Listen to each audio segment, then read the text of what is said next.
Você conhece os superpoderes escondidos no repolho?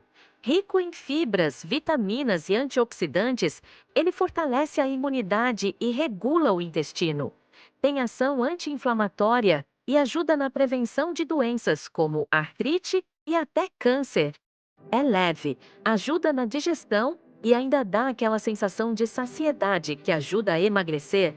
O roxo tem antocianinas, poderosos antioxidantes que combatem o envelhecimento precoce.